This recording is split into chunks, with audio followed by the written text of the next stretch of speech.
Hello everyone, मैं हूं Akshay Raj Agarwal and welcome again to CIZ plus. So in the continuation of this series जिसमें हम previous year questions कर रहे हैं, सभी क्वेश्चंस को करेंगे हम जूनियर इंजीनियर एग्ज़ाम और SDO के एग्ज़ाम को, पर्टिकुलरली पंजाब के PPSC के जो इसी साल लेटेस्ट एग्ज़ाम हुए हैं उसी को मैं कंप्लीट सॉल्व करवा रहा हूँ। सो ये है लेक्चर नंबर 2। सो लेक्चर नंबर 2 में हम स्टार्ट करते हैं क्वेश्चन नंबर 11 से। आप देख सकते हैं ये ऐसा कुछ पेपर आया था, ये इसका नाम है 2021 but this was held in March 2022 PPSC JE exam.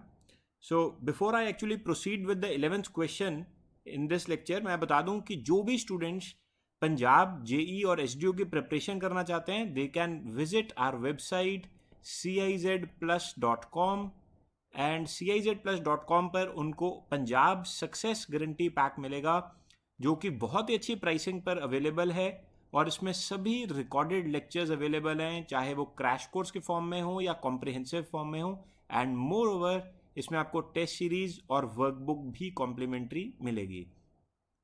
हम स्टार्ट करते हैं क्वेश्चन नंबर 11 से इस लेक्चर में। आप देख सकते हैं अपनी स्क्रीन पर, venturimeter is used to measure. अब वेंचुरीमीटर किस चीज़ के लिए मेजर क्या करता है वेंचुरीमीटर? हम सारी ऑप्शंस में रीड करता हूँ। Velocity of flowing liquid, discharge, pressure of flowing liquid, या pressure difference between two points in a pipeline. तो देखिए फ्रेंड्स, ये आपको बहुत इजी क्वेश्चन था। ये वेंचुरीमीटर जो है वो डिस्चार्ज मेजर करता है, इसलिए इसका आंसर होगा ऑप्शन नंबर बी। याद रखिएगा, वेंचुरीमीटर वेलोसिटी मेजर नहीं करता। बहुत स्टूडेंट्स वेंचुरीमीटर को वेलोसिटी इसका टिक कराते हैं आंसर, ये आंसर टिक करके आते हैं, बट ये गलत है। Discharge is correct. Okay, I move to the next question, question number 12। A flow is called supersonic if. Flow supersonic कब कहा जाता है? तो ये मैश नंबर के अकॉर्डिंग है, तो ऑप्शन रीड करता हूं। ऑप्शन ए है mach number is between 1 and 6। ये बिल्कुल सही है। सुपरसोनिक हम कहते हैं जब मैश नंबर 1 और 6 के बीच में होता है। Mach number is between 7 and 9, velocity of flow is very high, discharge is difficult to measure. तो देखिए दोस्तों, यहाँ पर आपको एक बात और याद रखनी होगी, जब मैश नंबर 1 और 6 के बीच में होता है उसको तो हम सुपरसोनिक कहते हैं। अगर मैं बात बात करता हूँ हाइपरसोनिक की, तो हाइपरसोनिक हम कब कहते हैं? मैं लिख देता हूँ यहाँ पर, क्योंकि हो सकता है अब जो नेक्स्ट पेपर होगा उसमें हाइपरसोनिक का पूछ लें। हाइपरसोनिक तब होता है जब match number is greater than 6। जब मैच नंबर 6 से भी ज़्यादा होगा, 7 8 9, 7 या 9 के बीच में होगा, तब हम उसको हाइपरसोनिक कहते हैं। अगर मैच नंबर 1 से कम है तो उसको हम ट्रांससोनिक कहते हैं। ये भी लिख देता हूँ यहाँ पर, ट्रांससोनिक। ट्रांससोनिक कब होगा? When match number is less than 1, तो उसको हम ट्रांससोनिक बोलते हैं। याद रखना है इसको, हमें ये चीज़ें जब याद रहेंगी ना तो हम काफ़ी ठीक रहता है, क्योंकि इस तरह के क्वेश्चंस रिपीट करते हैं अपने आप में बार बार। फिर देखते हैं क्वेश्चन नंबर 13। तो बहुत इजी क्वेश्चन है ये question number 13। According to Darcy's formula, तो डार्सीज फ्रिक्शन फार्मूला बहुत ही फेमस है, वर्ल्ड फेमस है। According to Darcy's formula, the loss of head due to friction in the pipe is. अब एफ है यहाँ पर डार्सीज कॉफिशेंट, बहुत इंपॉर्टेंट बात है, बताता हूँ क्यों। L is length of pipe, V is velocity of the liquid in the pipe, and D is diameter of the pipe. तो देखिए, जो फ्रिक्शन फैक्टर है, जो डार्सीज फार्मूला है, उसमें हेड लॉस पता लगता है। Head loss is equal to FL_V² by 2GD। ये बहुत सारे स्टूडेंट्स को ये याद होता है, बट उसमें वो ये भूल जाते हैं कि यहाँ पर जो ये F है ये फ्रिक्शन फैक्टर है। ये क्या है? Friction factor. अगर मान लो क्वेश्चन में डार्सीज कॉफिशिएंट बोला गया है, या फ्रिक्शन फैक्टर की जगह यहाँ पर फ्रिक्शन फैक्टर नहीं बोला गया, यहाँ पर coefficient of friction, coefficient of friction या डार्सीज कॉफिशिएंट एक ही बात है। तो ध्यान रखना, अगर मैं कॉफिशिएंट ऑफ फ्रिक्शन को F डैश से डिनोट करता हूँ तो F is equal to 4 times F dash. तो अब क्वेश्चन में कॉफिशिएंट है इसीलिए यहाँ पर 4F आएगा, तो इसलिए इसका आंसर हो जाएगा option number B will be correct, 4FL_V² by 2GD। यहाँ पर बहुत सारे स्टूडेंट्स मिस्टेक कर आ सकते थे कि उन्होंने ऑप्शन सी को करेक्ट कर दिया होगा, बट इसका करेक्ट आंसर है ऑप्शन नंबर बी, क्योंकि कॉफिशिएंट बोला गया था, अगर फ्रिक्शन फैक्टर बोला होता तो इसका आंसर क्या होता, ऑप्शन नंबर सी होता। ठीक है, okay, I will move to the next question, question number 14। देखिए 14 क्वेश्चन को डिस्कस करने से पहले मैं 2-3 बातें क्लियर कर दूं। नंबर 1, अगर आपको इसी तरीके से सारे पेपर मेरे साथ डिस्कस करने हैं, अगर आपको सारे के सारे क्वेश्चन सभी एग्जाम्स पंजाब के मेरे साथ डिस्कस करने हैं, अगर आपको लगता है कि ये फ्रूटफुल है, तो इस वीडियो को लाइक करना मत भूलना, और अगर आप इस चैनल पर नए हैं तो सब्सक्राइब करना मत भूलें और बेल बटन आइकॉन दबाना मत भूलना। दूसरी बात, अगर आप मेरे से सारी टिप्स एंड ट्रिक्स CIZ+ की फैकल्टी के साथ जुड़ना चाहते हैं, जो भी लेटेस्ट इन्फॉर्मेशन है, प्रिपरेशन स्ट्रैटेजी डिस्कस करना चाहते हैं, तो डिस्क्रिप्शन बॉक्स में दिए गए टेलीग्राम ग्रुप और टेलीग्राम चैनल और व्हाट्सएप ग्रुप को ज्वाइन करना मत भूलें। अगर आप CIZ+ के किसी भी एक व्हाट्सएप ग्रुप पर ऑलरेडी प्रेजेंट हैं तो आपको ये वाला व्हाट्सएप ग्रुप ज्वाइन करने की ज़रूरत नहीं है, क्योंकि CIZ के इस टाइम पर अराउंड 30 से ज़्यादा ग्रुप्स हैं। तो मैं नहीं चाहता हूँ कि आप ऑलरेडी अगर किसी ग्रुप में हैं तो दूसरे ग्रुप में भी सेम इन्फॉर्मेशन ही आएगा, तो आपको you need not join any other group, right. Okay, ये ज़रूरी था बताना। मैं चलता हूँ क्वेश्चन नंबर 14 पर। If a jet of water is coming out from a nozzle with a velocity of 9.81 meter per second, the angle of elevation being 30 degree, then the time to reach the highest point is। तो देखिए फिर से एक numerical, JEE के paper में numerical अच्छे खासे पूछे गए थे, बट सिंपल हैं, बट पूछे गए थे। तो अब क्या है, ये देखिए मैं अगर बनाता हूँ, इसमें हमें water jet of water is coming out from a nozzle, और एंगल ऑफ एलिवेशन हमें ये कुछ गिवन है, एंगल ऑफ एलिवेशन है 30 डिग्री। ध्यान रहे एंगल ऑफ एलिवेशन हमेशा एक्स एक्सिस से ही, हॉरिजॉन्टल से ही देखा जाता है। सो ये 9.81 मीटर पर सेकेंड है। अब हमें the time to reach the highest point पूछा गया है, तो हम यहाँ पर क्या करेंगे, v equal to U plus A T लगाएंगे, सिंपल बेसिक इक्वेशन। तो v है फाइनल वेलोसिटी है 0, इनिशियल वेलोसिटी कितनी हो जाएगी, तो अगर मैं y डायरेक्शन में देखूंगा तो y डायरेक्शन में हो जाएगी 9.81 साइन 30, 9.81 साइन 30 हो जाएगी ना, इसका कंपोनेंट कर लो y कंपोनेंट।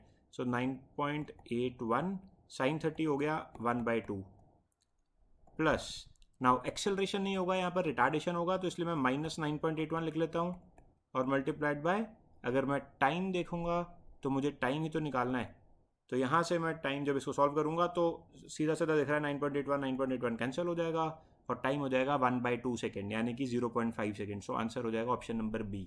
तो देखिए you have to be very fast, अगर आप जेई के पेपर में अच्छा स्कोर करना चाहते हैं, time plays a very important role. आपको क्वेश्चन को सिर्फ सॉल्व ही नहीं करना, जल्दी भी सॉल्व करना है। अब जल्दी कैसे सॉल्व होगा, जब आपका फंडामेंटल क्लियर होगा, तभी तो होगा ना जल्दी सॉल्व, नहीं तो नहीं हो पाएगा, नहीं तो आप कन्फ्यूजन में रहोगे हमेशा।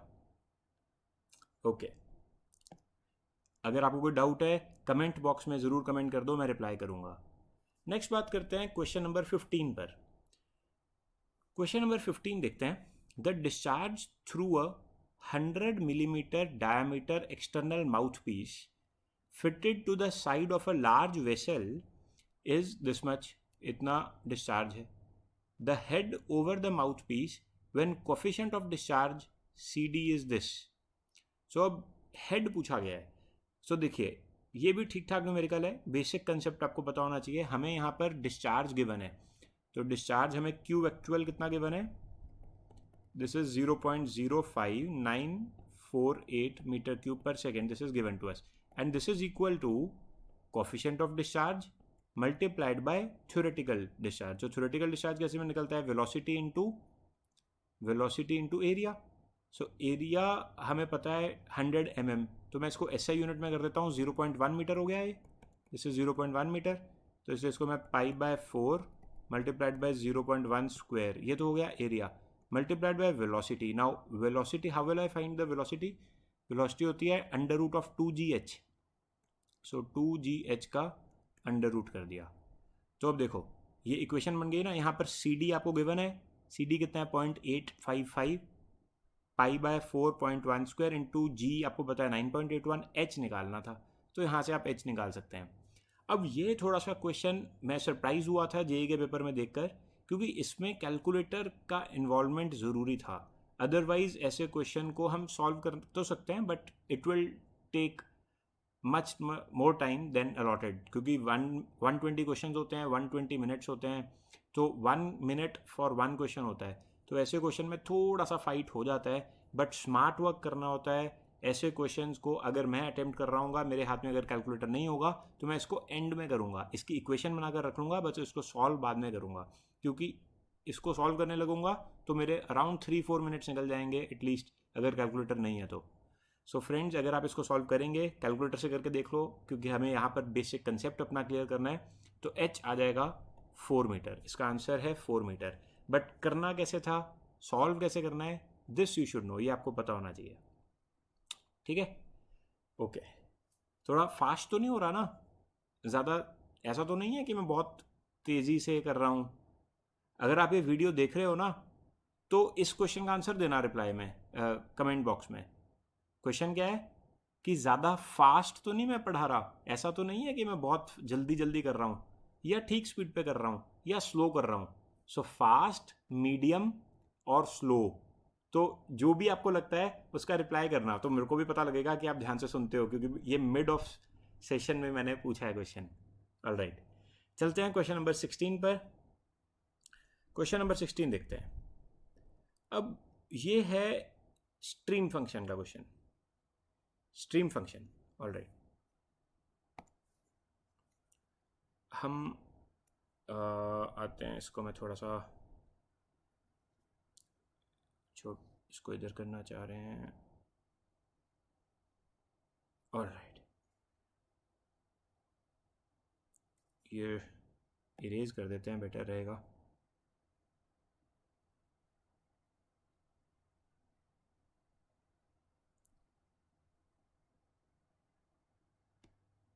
ओके, सो देखिए, अब स्ट्रीम फंक्शन में क्या करना है आपको। hmm,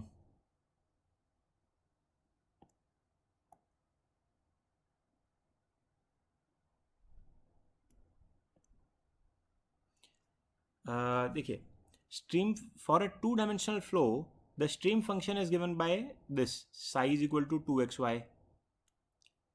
हमें वेलोसिटी पूछी गई है at a point 3,4।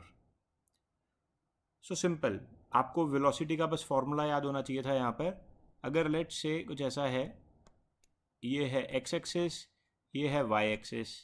So X axis में जो वेलोसिटी होती है वो होती है u, वाई एक्सिस में वेलोसिटी होती है v, एंड u कैसे निकलता है, u is equal to del psi by del Y, partial differentiation, del psi by del Y. और v कैसे निकलता है, minus of del psi by del X, minus of del psi by del X. ये याद होना चाहिए, अगर ये याद नहीं है तो मुश्किल हो जाएगा। अब आपको साई गिवन है, साई इज 2xy, तो अगर मैं इसका u निकालूंगा del psi by del Y, ये कितना बन जाएगा 2x, सिंपल। और v कितना बन जाएगा -2y, है ना। सो अगर मैं 2 इंटू एक्स करूँगा, अब देखिए एट पॉइंट 3,4 पूछा है तो x की वैल्यू 3 है, सो ये हो जाएगा 2 इंटू 3, 6 मीटर पर सेकेंड। और v कितना हो जाएगा -2 इंटू वाई, वाई इज 4, सो ये हो जाएगा -8 मीटर पर सेकेंड। सो इसलिए जो फाइनल वेलोसिटी होगी वो कितना हो जाएगा, u का होल स्क्वायर प्लस v का होल स्क्वायर का under root. So this becomes 36 plus 64 का under root which is 10 metre per second, क्योंकि 36 प्लस 64 100 हो गया, सो 100 का under root 10 metre per second. So answer हो गया ऑप्शन नंबर सी। तो कहने को तो ये भी न्यूमेरिकल है, बट आप देखोगे टाइम कितना कम लेगा, है ना। ओनली थिंग इज कि आपको कंसेप्ट भी क्लियर होना चाहिए और फॉर्मूला भी याद होना चाहिए दोस्तों, और आप एकदम से अप्लाई कर पाओ। प्रैक्टिस, प्रैक्टिस बहुत ज़रूरी है। चलिए आगे चलते हैं क्वेश्चन नंबर 17 पर। Gauge pressure is, gauge pressure is absolute pressure minus atmospheric pressure, absolute pressure plus atmospheric pressure, atmospheric pressure minus absolute pressure, या नन ऑफ द अबव। तो बहुत इजी क्वेश्चन था। गेज प्रेशर क्या है, relative होता है, it is relative pressure. So relative pressure का मतलब क्या हुआ कि जो एब्सोल्यूट प्रेशर है अगर उसमें से हम एटमॉस्फेरिक को माइनस कर देंगे, so option A is correct. Simple है ना, मतलब एब्सोल्यूट तो हो गया ज़ीरो से, और एटमॉस्फेरिक मान लो जैसे मान लो कि P एब्सोल्यूट है लेट से 30 मेगा पास्कल, और P एटमॉस्फेरिक है लेट से 1 मेगा पास्कल, लेट से मैं कोई यूनिट्स ले रहा हूँ, तो P गेज कितना हो जाएगा? गेज हो जाएगा कि that much pressure which is above atmospheric, which is above atmospheric. तो इसलिए कितना हो जाएगा 30 - 1, दैट मीन्स 29 मेगा पास्कल। ठीक है, सो इसलिए आप इसका ऑप्शन ए को टिक मार्क कर देंगे। मुश्किल तो नहीं लगा ना? इजी है, मुश्किल क्यों लगेगा? ओके, चलिए आगे चलता हूँ मैं क्वेश्चन नंबर 18 पर। क्वेश्चन नंबर 18 पढ़ते हैं। सर्वेइंग का क्वेश्चन है, 19 भी इनफैक्ट सर्वेइंग का ही है।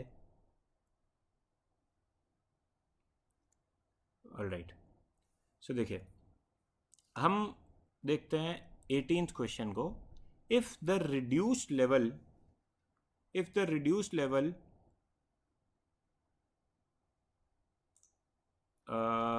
of benchmark is 105 meters. Reduced level is 105 meters. The backside is 1.235 meter and foresight is this much. Then what is the reduced level of forward station? बहुत easy question। तो हमें यहाँ पर क्या करना है, ये है लेट्स से बेंचमार्क। तो बेंचमार्क का रिड्यूस लेवल है 105 मीटर। अब इस पर बैक साइट आपने करी तो बैक साइट है 1.235। सो हाइट ऑफ इंस्ट्रूमेंट कितना हो गया? आप हाइट ऑफ इंस्ट्रूमेंट निकाल सकते हैं। Height of instrument will be 105 plus 1.235, ऐसे ही होगा ना। आप बेंचमार्क का जो आरएल है उसमें बैक साइड को ऐड कर दो तो हाइट ऑफ इंस्ट्रूमेंट आ जाएगा। और उसके बाद फोर साइट आप जब सब्ट्रैक्ट करेंगे तो कहीं और पर देख रहे हैं तो फोर साइट है 1, यही सेम हाइट ऑफ इंस्ट्रूमेंट रहेगा, बट ये आपको निकालना है। तो ये है 1.92, तो इसीलिए इसका जब मैं आरएल निकालूंगा this will be height of instrument minus 1.92, तो ये हो जाएगा 105 प्लस 1.235 माइनस 1.920। तो अब इसको सॉल्व कर लो। देखो अब सिंपल सी बात है, हमें ये पता लग रहा है कि ये 105 से तो कम ही होना चाहिए, नीचे होना चाहिए, क्योंकि ये 1.92 है। इसलिए इसका आंसर जब आप सॉल्व करोगे this comes out to B option number C which is 104.315 metres. Tough तो नहीं लगा, इजी है। द ओनली कंसेप्ट वॉज कि जब आप किसी बेंचमार्क पर जब आप बैक साइड करोगे तो उसको ऐड करने से आपको हाइट ऑफ इंस्ट्रूमेंट मिल जाती है। हाइट ऑफ इंस्ट्रूमेंट में से आप फोर साइड सब्ट्रैक्ट कर दो, आपको आरएल मिल जाएगा। ऑलराइट, आगे बात करता हूँ क्वेश्चन नंबर 19 की। So for a distance of 1800 metres what will be the correction of curvature and refraction? तो इसका फॉर्मूला आपको याद करना होगा। करेक्शन फॉर कर्वेचर जो होता है दैट इज 0.0785 डी स्क्वायर। ये कितने स्टूडेंट्स को याद है? याद है कि नहीं है? ये भूलना नहीं, इसको बहुत ज़रूरी है। ये करेक्शन फॉर कर्वेचर है 0.0785 डी स्क्वायर। इसमें जो डी है ना ये है डिस्टेंस इन किलोमीटर्स, और जो ये सी करेक्शन आएगा ये मीटर्स में आएगा, बस ये ध्यान रखना। सो अब डिस्टेंस है 1800 मीटर। अगर 1800 मीटर डिस्टेंस है तो डी कितना हो जाएगा किलोमीटर्स में? कितना हो जाएगा 1.8 किलोमीटर हो गया ना। तो इसलिए इसमें 1.8 डाल दो। सो 0.0785 मल्टीप्लाइड बाय 1.8 का स्क्वायर, तो ये आ जाएगा सी आ जाएगा, मतलब करेक्शन फॉर कर्वेचर आ जाएगा। And this comes out to be 0.254 metres. ये 0.254 मीटर आ जाएगा। और अगर मुझे curvature for correction for refraction निकालना है तो ये मुझे ध्यान रखना होगा कि जो सी आर होता है यानी कि रिफ्रैक्शन का जो करेक्शन है वो होता है 1/7 ऑफ सी का 1/7। तो यानी कि 0.254 को डिवाइडेड बाय 7 करोगे तो 0.036 आ जाता है, 0.036 मीटर। तो इसलिए इसका आंसर हो जाएगा ऑप्शन बी। सो 0.254 और 0.036 ये आंसर हो जाएगा इसका ऑप्शन बी। तो क्वेश्चन बहुत इजी है। आई एम श्योर कि आपको ये लेक्चर देखने से, ये मेरे साथ सेशन अटेंड करने से ऐसा फील हो रहा होगा कि काश मैंने ये सॉल्यूशंस आपको पहले करा दिए होते, मार्च से पहले करा दिए होते, आपके मार्क्स बहुत अच्छे आ गए होते। बट फिर भी आई एम श्योर आ गए होंगे। अगर कहीं पे कोई कमी पेशी है तो कोई बात नहीं, नेक्स्ट जो भी रिक्रूटमेंट होगी, जो कि एक्सपेक्टेड है पंजाब में, बहुत जल्द एग्ज़ाम होगा, बहुत जल्दी से नोटिफिकेशन आएगी, बहुत जल्दी से एग्ज़ाम होगा, सब कुछ बहुत जल्दी होगा, उसमें आपका सिलेक्शन ज़रूर होना चाहिए। सो ये था क्वेश्चन नंबर 19। मैं बात करूँगा अब क्वेश्चन नंबर 20 की। बट क्वेश्चन नंबर 20 की बात कर लेने से पहले, जो कि लास्ट क्वेश्चन होगा इस सेशन का, मैं आपसे पूछना चाहता हूँ कि क्या आपने अभी तक CIZplus.com पर जाकर के चेक किया, जाकर आपने चेक किया वहाँ पर जो कोर्स अवेलेबल है, वो कोर्स कौन सा अवेलेबल है? वो है सक्सेस गारंटी पैक। वो सही महीने में सक्सेस गारंटी पैक है। इसीलिए सक्सेस गारंटी पैक है क्योंकि अगर आपने उस कंप्लीट पैक को अच्छे से पढ़ लिया, सारे वीडियो लेक्चर्स अगर आपने उसके अच्छे से देख लिए, वो technical, non technical, test series, workbook, सब कुछ है, प्रीवियस ईयर क्वेश्चंस, अगर आपने वो सब कुछ कर लिया, तो कौन रोकेगा आपको JEE SDO बनने से? कौन रोकेगा आपको गवर्नमेंट सर्वेंट बनने से? कोई नहीं रोकेगा, कोई रोक भी नहीं सकता। ठीक है, तो आप CIZ+ की एंड्रॉयड ऐप भी इंस्टॉल कर सकते हैं अपने फ़ोन में, या फिर आप www.CIZplus.com पे जा सकते हैं, जिसका डिस्क्रिप्शन बॉक्स में लिंक भी गिवन है। कोर्स का लिंक डिस्क्रिप्शन में गिवन है। ओके, सो लास्ट क्वेश्चन हम आज के इस वीडियो लेक्चर का देखते हैं, question number 20। The correction for SAG is always zero, always additive, always subtractive, sometimes additive and sometimes subtractive. तो क्या है करेक्शन फॉर SAG? याद रखना, it is always subtractive, it is always subtractive, क्योंकि error हमेशा पॉजिटिव होती है और करेक्शन इसीलिए हमेशा नेगेटिव होती है, मतलब सब्ट्रैक्ट करना पड़ता है। सो 20th C is correct. So I hope friends आपको ये लेक्चर अच्छा लगा होगा। With this I conclude this lecture. अगर अच्छा लगा तो इस वीडियो को लाइक करना ज़रूर बनता है। नेक्स्ट लेक्चर में जल्दी मिलेंगे, तब तक के लिए ऑल द बेस्ट एंड खुश रहें। धन्यवाद।